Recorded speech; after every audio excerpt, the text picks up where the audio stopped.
He had the mental capacity of a 7-year-old, yet he unexpectedly became a father. But when his wife looked at their newborn daughter, a look of disgust crossed her face. She was determined to abandon the father and daughter. She told her husband to stop the bus that was about to leave, then turned and ran into the crowd, disappearing without a trace. Sam stood there, suddenly panicked, unable to understand why his wife had left so suddenly. Feeling lost and helpless, he took the baby home and gave her a lovely name, Lucy. However, with the mental capacity of a 7-year-old, Sam knew absolutely nothing about caring for a newborn. He didn't know when to feed the baby, nor did he understand why she cried so much at night. It wasn't until a kind neighbor called to check on him.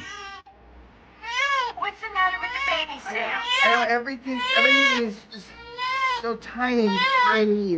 Will you come over here and help me? And saw how flustered Sam was. The kind neighbor taught him a lot about parenting, and reminded him to feed the baby every 2 hours, and was afraid he wouldn't remember the schedule. So she made sure to feed the baby right after watching an episode of TV. Sam strictly followed the method and had taught him. And by dawn, his daughter had finally stopped crying. Just then, a group of friends suddenly burst in. Today was the day they were all getting together. Both he and his friends had intellectual disabilities, which is why they understood how to care for one another all the better. Sam worked as a general handyman at a coffee shop, striving every day to be a good father. With the help of neighbors and friends, Lucy gradually grew up in a loving environment. As she grew up, Lucy began to notice that her father was a little different. Daddy, did God mean for you to be like this? Or was it an accident? Okay, what do you mean? I mean you're different. Faced with his daughter's questions, Sam didn't know how to answer. Afraid she might look down on him, he could only apologize to her. It's okay, Daddy.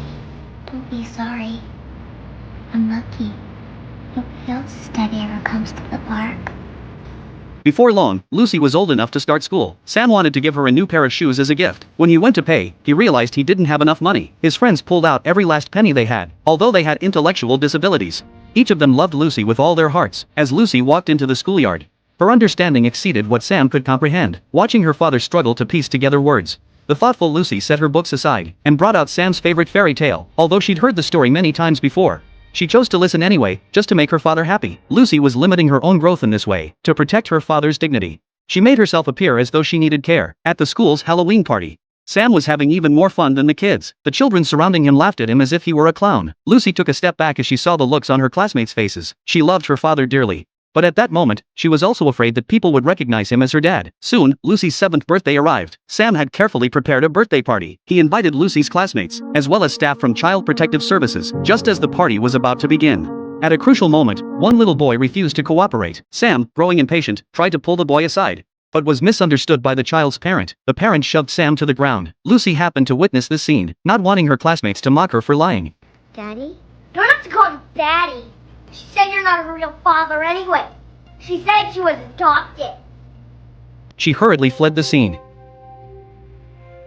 Child Protective Services immediately called the police. They presented evidence that Sam acted in a crude and violent manner, could not control his emotions, and might even endanger the child's safety. Sam was taken away from the scene by the police. The judge ruled that Sam was unfit to care for the child. Lucy would be placed in foster care until the investigation was complete. Sam would only be allowed to visit her twice a week under their supervision. Why isn't Lucy going home with me?